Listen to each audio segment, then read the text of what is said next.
dos livros mais importantes já escritos por Ellen G. White. E hoje nós vamos explorar o capítulo de número 6. Eu quero dizer para vocês que quando eu leio cada capítulo e preparo esses materiais, esses PowerPoints, o meu coração vibra com algumas coisas que marcaram a vida de homens e mulheres que se dedicaram de forma impressionante a Deus no passado, impressionante. Dá vontade de pesquisar ainda mais, compreender ainda mais como Deus utilizou pessoas dedicadas, cheias de paixão, cheias de entusiasmo, cheias de comprometimento com a verdade. E por isso eu queria convidá-los, antes de mais nada, a abrir suas Bíblias em 2 Coríntios, capítulo número 13. 2 Coríntios, capítulo número 13, para a gente utilizar esse texto, que aparece, inclusive, no capítulo 6, como base da nossa reflexão dessa manhã. Diz assim, 2 Coríntios, capítulo 13, e versículo de número 8. Porque nada podemos contra a verdade, senão a favor da verdade. Eu acho que esse verso, ele deveria ser aprendido por nós. Esse verso, ele é um dos versos que precisa ser entesourado em nosso coração, porque o autor aqui, inspirado, diz o seguinte: a verdade vai prevalecer. Não importa as barreiras, as perseguições, as intimidações, as dificuldades que a pregação vai ter, o ponto final que nós precisamos compreender é que a verdade vai prevalecer, custe o que custar. Então, por isso que Paulo diz, porque nada podemos contra a verdade. O ser humano é impotente, é incapaz, ele vai tentar calar a verdade, mas não vai conseguir.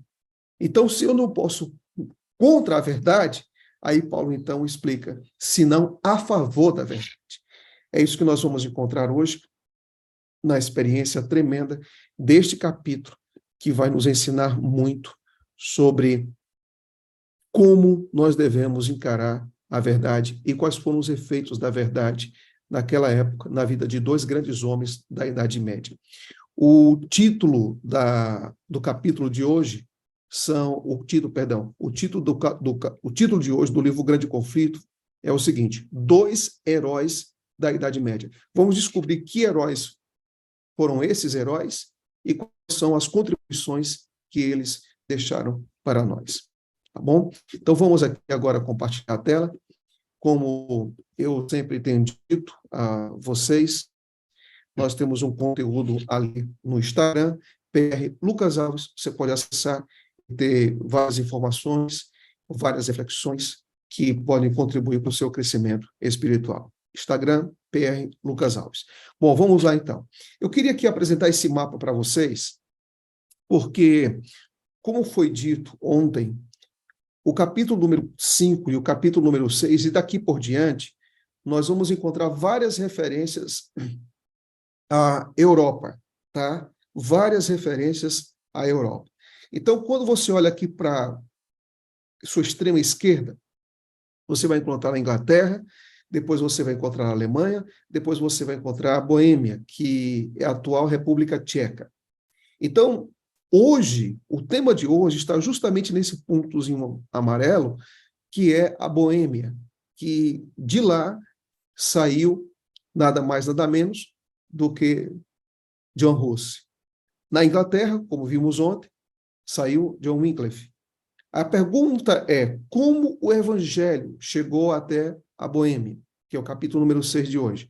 Bem, nós vemos que, através da França e através da Itália, nós vamos ver essa citação daqui a pouco, nós vemos que aqueles que foram fiéis, aqueles que pesquisavam, aqueles que compreendiam o que a palavra era para eles, frutos de perseguições, foram então procurar refúgio na Boêmia. Então nós temos fiéis que saíram da França e fiéis que saíram da Itália. Eu espero que esse quadro deixe bem claro para você essa projeção. Você tem, volto a repetir, a Inglaterra, tá? Depois você tem, antes você tem a França e a Itália, que levaram o evangelho até a Boêmia, e depois você tem os capítulos seguintes, logo depois, um pouco mais adiante, nós vamos encontrar a experiência e o ministério de Lutero, que, claro, aconteceu na Alemanha.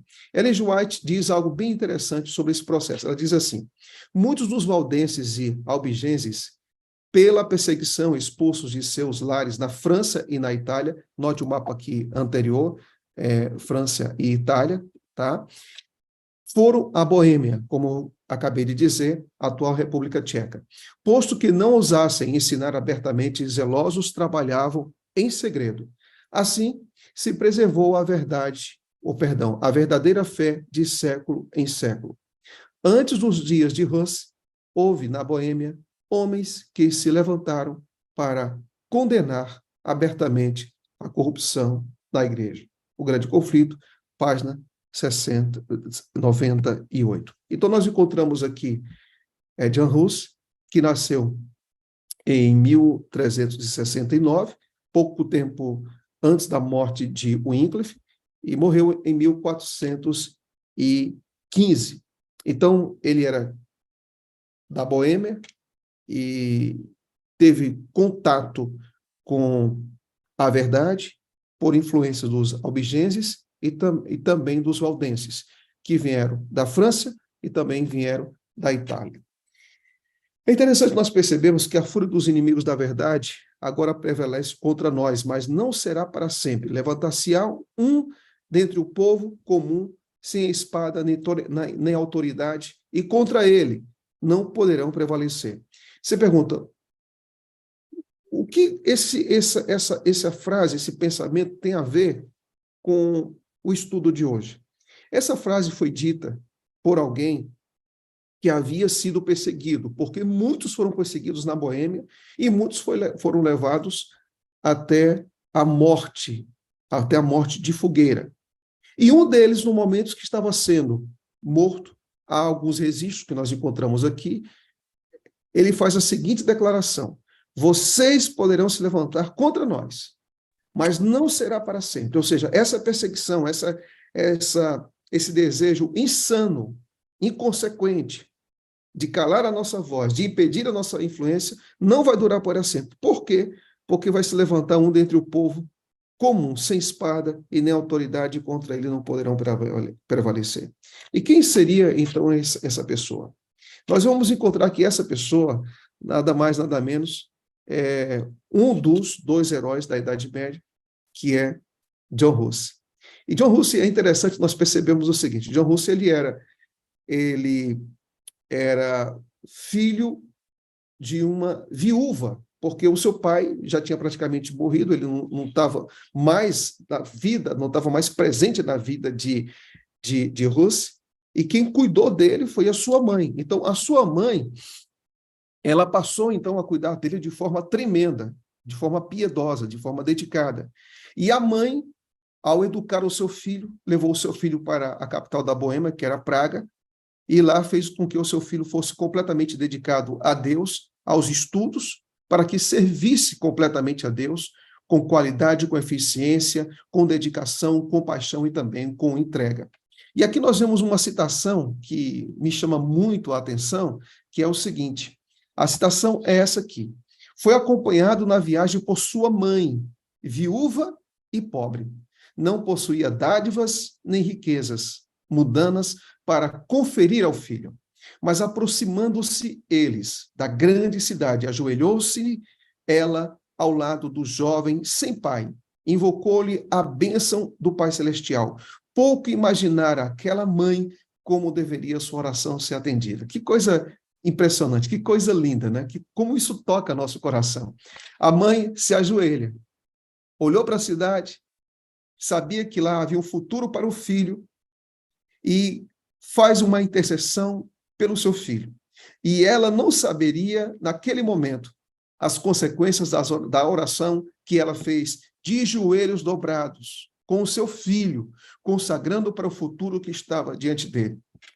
Eu quero dizer uma coisa para vocês. Aqui, hoje, pelo Zoom, pelo YouTube, pelas plataformas que compartilham esse conteúdo, há muitas mães. Há muitas mães. Eu quero dizer uma coisa para você que é mãe.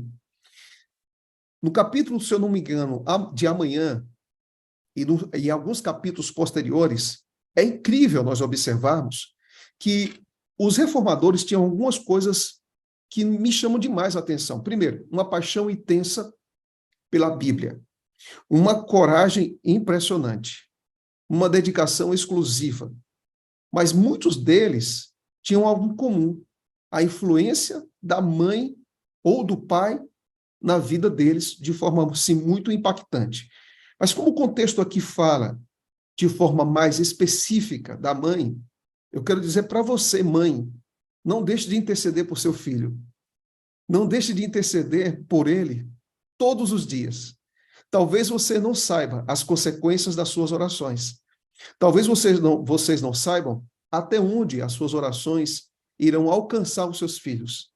Talvez vocês não tenham ideia, mas dentro do plano e da providência divina, Deus atenderá muitas dessas orações que estarão em completa conexão à vontade dele. E Deus vai abençoar muitos filhos através da intercessão de suas mães. Mães, em nome de Jesus Cristo, utilize a sala 57 para dizer para Deus, Deus, que o meu filho ou os meus filhos vivam os teus planos para eles, que os meus filhos vivam todos os sonhos, todos os projetos, todos os ideais que o Senhor tem.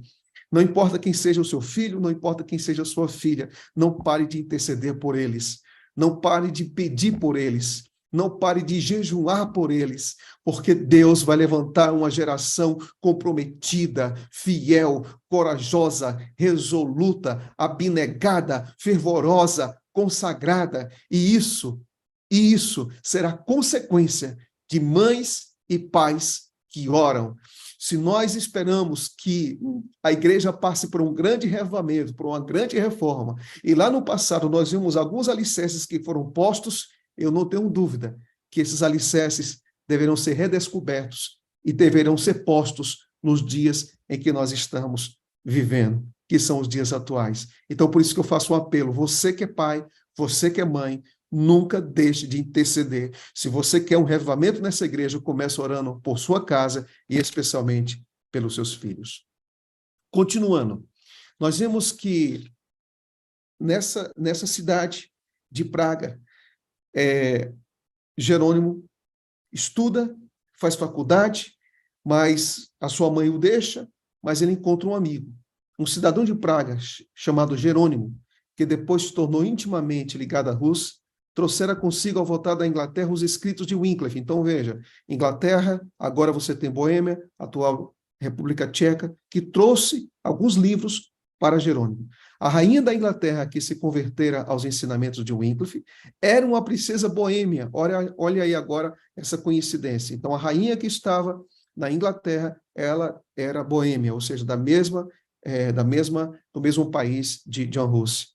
E por sua influência, as obras do reformador foram também amplamente divulgadas em seu país natal. Então, muitos dos escritos de Wycliffe foram levados, então, para a Boêmia. É interessante nós percebermos uma coisa. Entre os pregadores que anunciavam o retorno à verdade, alguns deles foram silenciados. Então, o que eles fizeram? Eles começaram, então, a criar obras de artes. Essa obra que eu estou apresentando não é exatamente uma ilustração para que você tenha uma ideia. Então, muitos foram silenciados quando chegaram os ensinamentos de Wycliffe, e também, claro, pela influência dos albigenses e também dos valdenses. Os pregadores se multiplicaram na Boêmia. Só que, ao se multiplicarem, muitos foram silenciados. Só que muitos deles tinham uma habilidade tremenda para desenhar.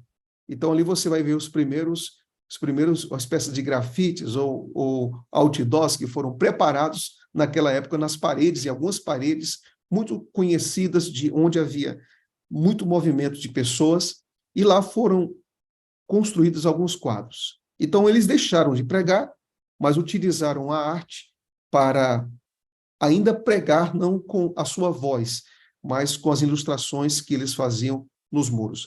E aí, alguns deles colocaram esse quadro: Jesus entrando em Jerusalém, sentado em um jumento, e carregado, claro, de humildade, porque não havia muitas condições, muitos recursos, e assim ele entra em Jerusalém. Simples e humilde, conforme foi registrado no livro de Isaías.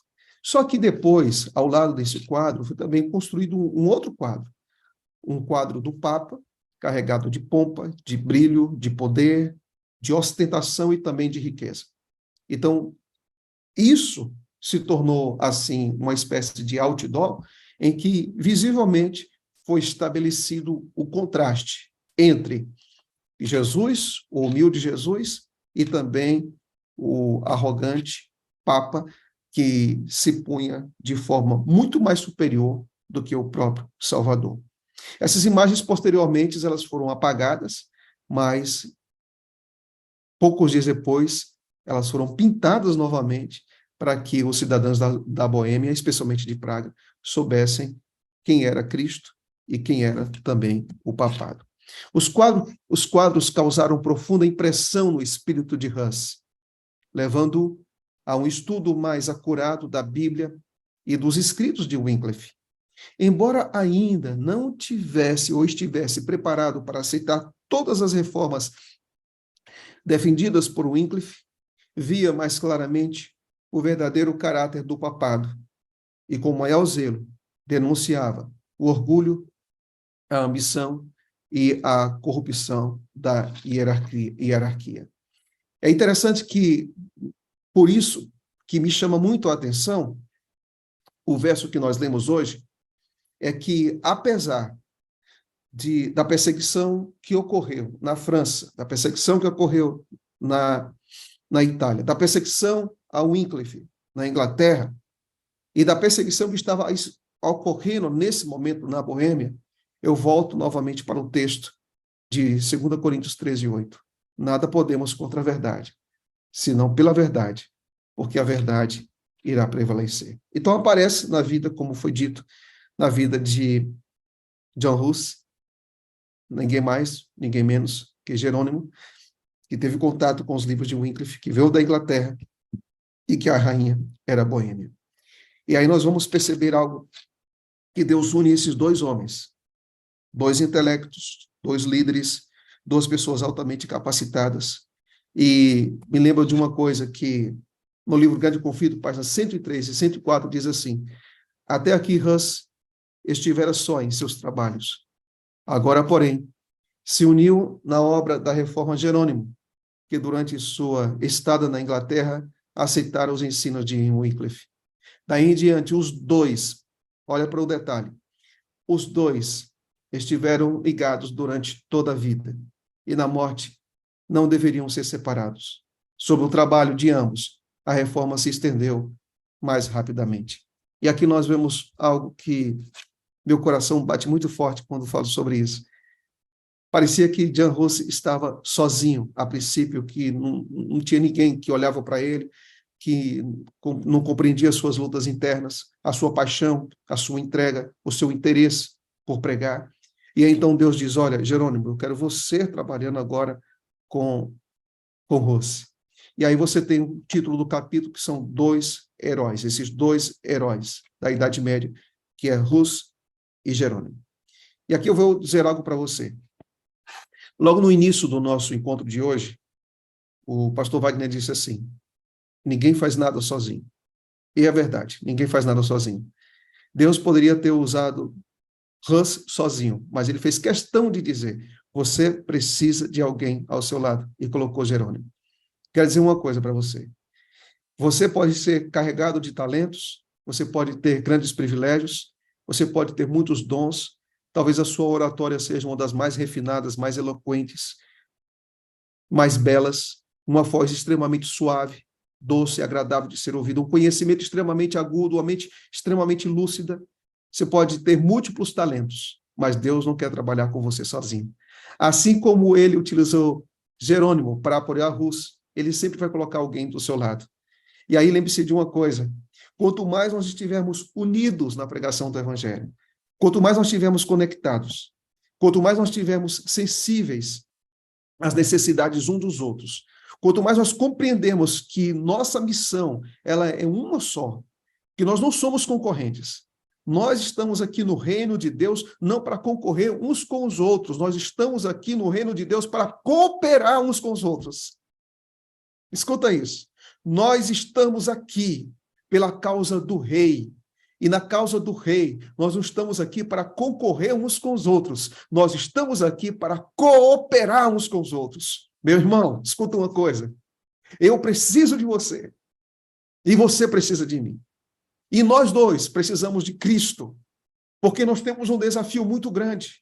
E nós precisamos dessa referência divina, que é Cristo, e essa referência divina, que é o Pai, e essa referência divina, que é o Espírito Santo, atuando no nosso meio, nos dirigindo, esclarecendo nossa mente, fortalecendo nosso coração, mas também nós precisamos uns dos outros.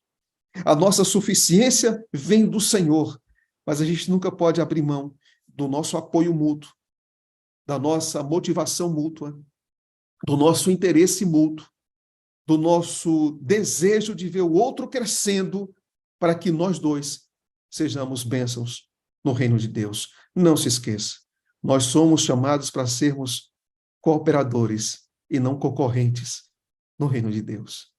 E com base nisso, eu queria dizer algo para vocês. É isso aqui. A salvação, amigos, é individual, mas a caminhada para o céu é em comunidade. E é por isso que eu quero dizer para vocês, em Cristo nós encontramos salvação absoluta, plena e total. Mas a gente não pode esquecer que a gente precisa de um irmão caminhando conosco, lado a lado, nas lutas e nas lidas dessa vida, nos apoiando e de forma mútua e também de forma constante. Naquela época, tanto Rossi como Jerônimo tiveram que lidar com a simonia, que era a venda de favores espirituais. Ou seja, você pagava os favores, você pagava a intercessão, você pagava pelo perdão e assim sucessivamente. E eles se levantaram contra isso de forma muito clara. Veio então o Concílio de Constança. Esse Concílio de Constança ocorreu para resolver dois problemas. O primeiro problema era a crise entre os papas, porque existiam ali a possibilidade de alguns papas concorrerem ao papado, e essa confusão, essa crise que havia dentro do papado foi enorme. E a segunda coisa era calar John Hus. E nesse contexto, John Hus, ele participa desse concílio para defender aquilo que ele acreditava. O Grande Conflito, página 105, diz assim: o principal objetivo a ser cumprido pelo concílio era apaziguar o cisma da igreja e desarraigar a heresia. Então, essa heresia estava ligada diretamente a Hus.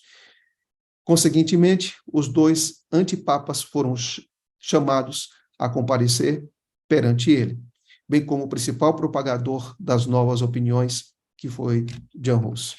Então, John Hus ele foi julgado, John Hus ele foi condenado, ele admitiu que naquilo que acreditava, naquilo que pregava, ele foi intimidado. O imperador Sigismundo, ele tinha dado um salvo-conduto para impedir a prisão de Hus, mas mesmo assim Hus, ele foi preso. E aqui nós encontramos uma citação bastante interessante, que ele diz o seguinte: quando com o auxílio de Jesus, de novo, nos encontramos na deliciosa paz da vida futura, sabereis quão misericordioso Deus se mostrou para comigo. Isso ele estava escrevendo para alguns amigos, né? Quando ele foi condenado. Quão eficazmente me sustentou em meio de tentações e provas. Interessante que o salvo-conduto dado pelo imperador não foi suficiente. Hus foi preso. Esse salvo-conduto foi extinguido, foi atropelado, não teve significado nenhum.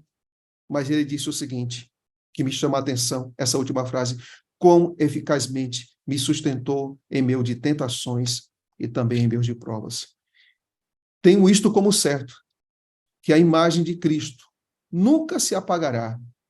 Quiseram destruí-la, mas será pintada de novo em todos os corações por pregadores muito melhores do que eu. É interessante você entender o contexto dessa citação que você está vendo agora. Essa citação que ele está tendo, lembra do quadro que foi pintado, que depois que foi apagado, foi pintado novamente? Hans estava preso.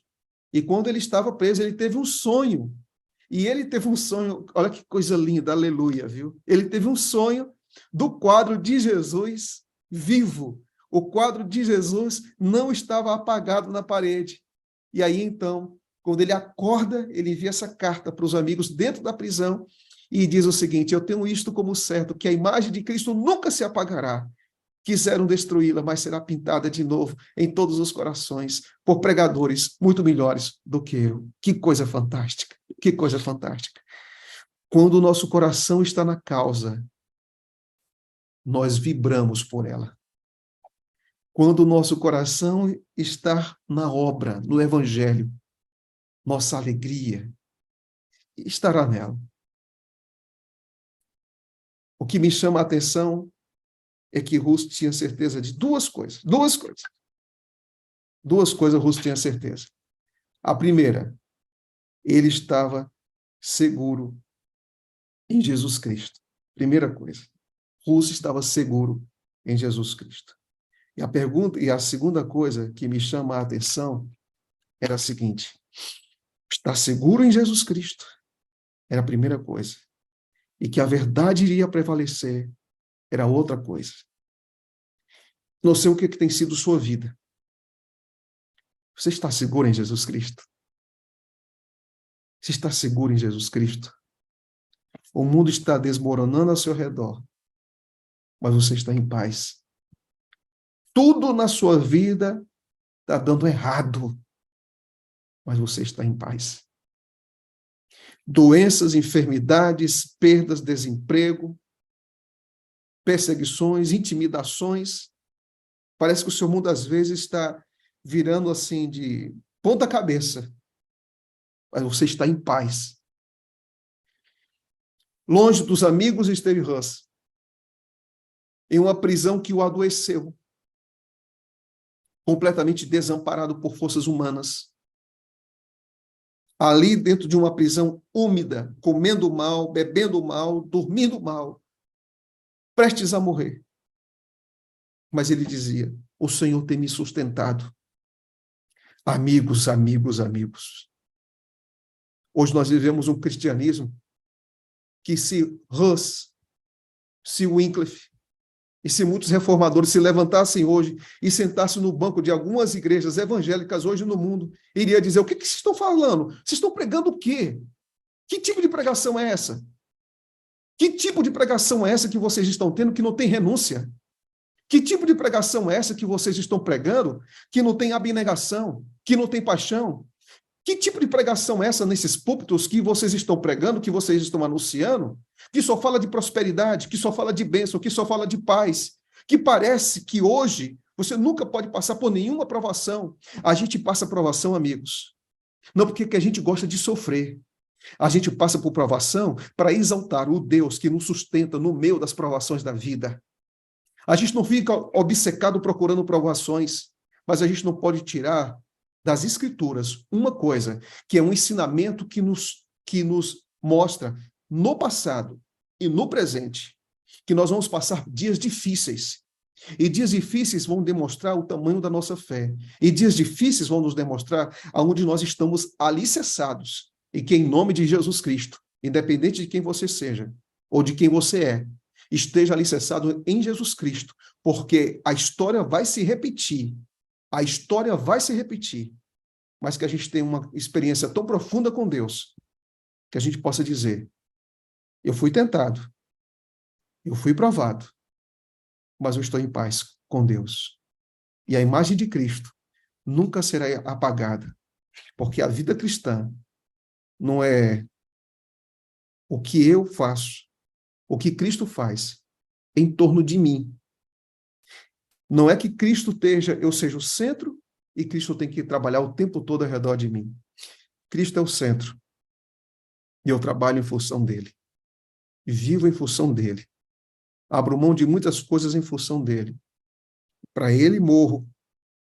Eu posso adoecer, mas eu continuo caminhando com ele. Eu posso derramar lágrimas, mas continuo caminhando com ele. Sabe o que é isso, irmãos? Cristianismo maduro. Nós vivemos em uma geração que está sendo ensinada a viver um cristianismo sem raiz, E cristianismo sem raiz não produz fruto. E que pela graça de Cristo, o nosso cristianismo reflita Cristo, a resiliência de Cristo, a dependência de Cristo, mesmo nos dias mais escuros. Nós vamos encontrar algo que nos chama também a atenção nessa experiência de Hus e também de Jerônimo, é que ele foi chamado para negar a Cristo. E ele respondeu: com que cara, pois, contemplaria eu os céus? Como olharia para as multidões de homens a quem preguei o evangelho puro? Não. Aprecio sua salvação mais do que este pobre corpo, ora destinado à morte. Não vou abrir mão. Mas, Russa, a fogueira vai ser acesa. E assim foi. Foi colocada uma espécie de mitra em Hus. Na cabeça dele estava escrito: herege, herege. E mais ou menos isso, servo de Satanás. Foi colocado. E ele foi destinado à fogueira. Mas ele disse: eu não vou abrir mão. Quem você é? Qual o seu endereço? Qual a sua história? Qual a sua experiência com Deus? O que você tem passado? Você tem sido chacoalhado? Você tem sido convidado pelas provações a abrir mão? Por causa do sábado? Porque você só encontra emprego por causa do sábado? Por causa da faculdade que você tem que estudar também no sábado? As provações da vida que estão ali acompanhando e você vai abrir mão disso? Você vai abrir mão da sua fidelidade por conforto? Você vai abrir mão da sua fidelidade por causa do reconhecimento? Você vai abrir mão da sua fidelidade para você estar bem com todo mundo? Você vai abrir mão da sua fidelidade, onde as pessoas te olhavam de uma maneira, agora vão olhar de outra, porque você cedeu? Olhe para mim, em nome de Cristo. Nunca ceda, viu? Nunca abra mão, viu? O Deus tão grande que chamou você para uma experiência real, ele suprirá todas as suas necessidades, todos os seus pedidos que estão aí dentro do seu coração e toda a força que você precisa para prosseguir, Deus tem em seus braços para carregar você. Nunca volte atrás. Deus não chamou você para olhar para trás e tirar a mão do arado. Deus chamou você para perseverar. Pastor, está difícil. Eu sei que está difícil. E está difícil para todo mundo que quer ser fiel. Tá difícil para todo mundo que quer ser íntegro. Está difícil para todo mundo que quer ser honesto. Tá difícil para todo mundo que quer depender de Deus. A vida não é fácil, meu irmão. A vida é difícil. Evangelho de glamour não existe. Isso é fake. Isso é artificial. Evangelho na raiz, na vida. A gente sofre. A gente entra em angústia. A gente tem medo. A gente derrama lágrimas. Tem sofrimento. Estão ensinando aí para você o evangelho que Paulo falou em Gálatas. É outro evangelho. O evangelho que dá tudo certo, o evangelho que a cama tem que estar forrada, o evangelho que todas as orações são ouvidas, o evangelho do conforto, o evangelho que você tem que contar todo dia assim, é bênção, tudo vai dar certo em nome de Jesus. Não dá certo tudo em nome de Jesus. Não dá certo. Você vai orar e o doente vai morrer. Você vai orar e o emprego vai demorar muitos anos para aparecer. Você vai orar e algumas coisas não acontecerão como você espera. E aí, você vai depender do resultado das suas orações ou vai depender da providência de Deus, que está acima dos resultados das suas orações? Aprenda a caminhar com Deus. Porque o Cristo Jesus, o Cristo vivo, disse assim: no mundo vocês terão tribulações. Tribulações. Às vezes, as tribulações estão ao nosso redor, às vezes estão aqui dentro, no nosso peito. Tudo dizendo assim: pare, desista, se entregue, joga a toalha, viva de qualquer jeito. E eu quero dizer para você: persevere, persevere, levanta a cabeça, continue, continue, continue, porque nunca as nossas tribulações daqui poderão ser comparadas com o peso da glória de lá. Nunca, nunca, pastor, nunca. As tribulações daqui nunca podem ser comparadas com o peso de glória que teremos por lá. O curso não voltou atrás. E ele insistiu. Quando foi colocado na fogueira, mais uma vez alguém pediu para que ele se retratasse. E aqui nós encontramos. Renunciarei eu? Não me julgo culpado, não me julgo culpado de nenhum. Invoco a Deus para testemunhar que tudo que escrevi, que tudo que preguei, assim foi feito com o fim de livrar almas do pecado e da perdição. E, portanto, olha o que ele disse, gente. Muito alegremente confiarei com meu sangue. Confirmarei alegremente com meu sangue a verdade que escrevi e que preguei. Fantástico isso. Você não acha? Eu vou confirmar com meu sangue a verdade que escrevi e que preguei. Eu queria perguntar a você. Um dia, nós vamos ter que confirmar com a vida as verdades que nós acreditamos. Eu quero, pela graça de Deus, confirmar com a vida a verdade que eu acredito. E você? E você? Levante sua mão agora. Eu quero confirmar com a vida, a verdade que eu acredito. Com a vida. Deus não quer somente que você creia. Deus quer que você entregue a vida por aquilo que você acredita. Deus não espera só que você creia. Percebe agora que a gente não pode ter essa fé? Ah, porque alguém não me falou na porta da igreja. Ah, porque o pastor não me visitou. Ah, porque as pessoas não olham para mim. A gente está se abalando por coisas insignificantes, por coisas pequenas. Você sabe por quê? Porque o nosso cristianismo está pequeno demais. Quando eu olho para o exemplo desses homens que trilharam sua vida com sangue, com renúncia, com resiliência, eu fico pensando, que espécie de cristianismo Deus está esperando de mim hoje? E o que vai acontecer conosco lá na frente? Que a nossa fé não seja uma fé que só caminha para frente quando o vento está a favor, mas que a nossa fé, de cabeça erguida, joelhos dobrados, prevaleça nas tempestades, na escuridão e nas adversidades dessa vida. Eu concluo apresentando para vocês que logo depois Jerônimo também foi julgado. A princípio, negou tudo, negou o Wycliffe, negou o ministério de Hus, mas dentro da prisão se arrependeu e seguiu em frente. E aí nós vemos que pouco tempo depois da morte de Hus, também tombou esse outro herói da Idade Média, chamado Jerônimo.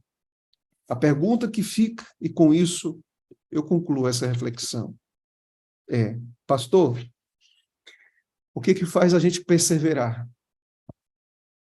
Porque os dias são difíceis e serão muito mais difíceis quando Cristo voltar. É por isso que o livro O Grande Conflito faz a gente olhar para trás, ver as histórias e as biografias, para dizer o seguinte, a história vai se repetir de provações, de dores e perseguições, mas também vai se repetir de fidelidade, de abnegação e de entrega. A pergunta é, o que me faz prevalecer? O que me faz continuar? O que me faz perseverar? Eu acredito que é isso aqui, amigos. Eu acredito que é isso aqui. O que faz a gente continuar e prevalecer é isso aqui. A raiz da perseverança é a dependência de Deus. O que faz você continuar é quando você todos os dias pede a Deus, me dê o batismo do Espírito Santo, para hoje, Segunda-feira, é hoje. É hoje, Senhor, dia 20 de março. É hoje, Senhor. Eu quero perseverar hoje. Eu quero depender de Cristo hoje. Eu quero ler a Bíblia hoje. Eu quero orar hoje. Eu quero compartilhar a vida de Cristo hoje. Hoje. Hoje. Você não precisa lançar o seu olhar para o futuro longínquo. É hoje. Hoje eu vou caminhar com Cristo. Hoje eu vou submeter minha mente à influência do Espírito Santo. Hoje eu quero ser guiado completamente por Ele. A raiz da perseverança é a dependência de Deus. Quem for dependente continuará até o fim.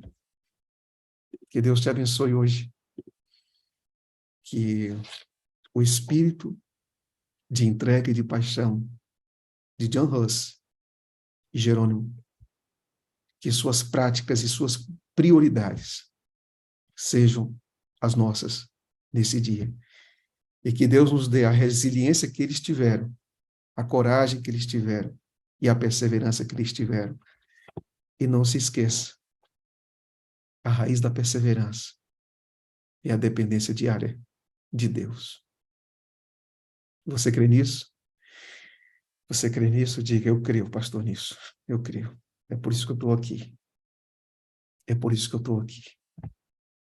Que Deus te abençoe hoje. Que tenha um lindo dia.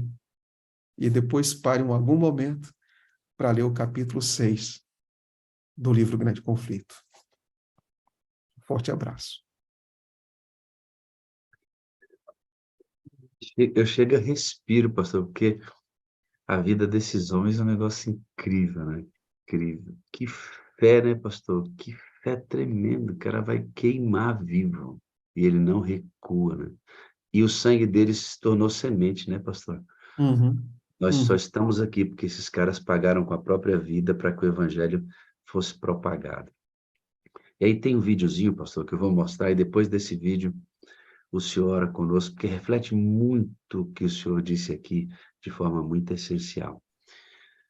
Esse videozinho vai... Eu já mostrei na sala, mas ele é tremendo e vai sintetizar essa ideia.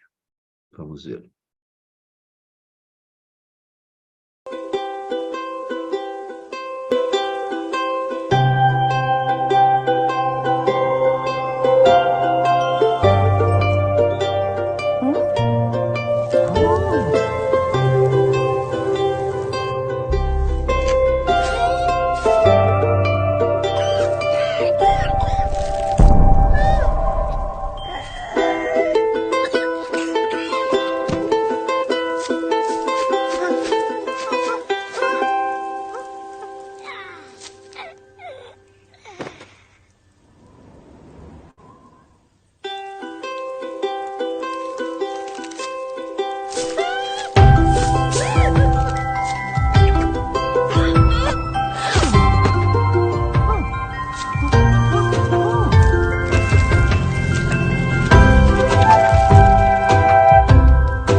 Talvez quem tenha pensado nessa mensagem não tenha o viés da mensagem que o senhor apresentou hoje, de uma dependência do Espírito Santo, que esse poder vem dele na pessoa central de Cristo, né? Mas a morte como semente, a persistência na dificuldade, um propósito de vida, está muito encerrado dentro de tudo que o senhor falou hoje, Uhum, pastor. uhum. É Glória a isso Deus. mesmo, Wagner. É isso mesmo. Vamos orar, meu pastor, o senhor pode orar conosco, por gentileza. Pai Santo e Pai querido, que paz é essa, Senhor, que somente a Tua presença nos dá? De forma serena e segura, nós temos paz em Cristo Jesus, nosso Senhor. E porque Ele nos deu o Espírito Santo habitando em nós, nós começamos esse dia dizendo: obrigado, Senhor. Porque nossas promessas que fazemos ao Senhor podem falhar, mas as Tuas promessas em nossa vida nunca falham. Obrigado por Tua presença entre nós. Obrigado por ter conduzido de forma tão consistente a vida de homens que não abriram mão daquilo que acreditavam e que hoje, Senhor, hoje, a vida de Rus e Jerônimo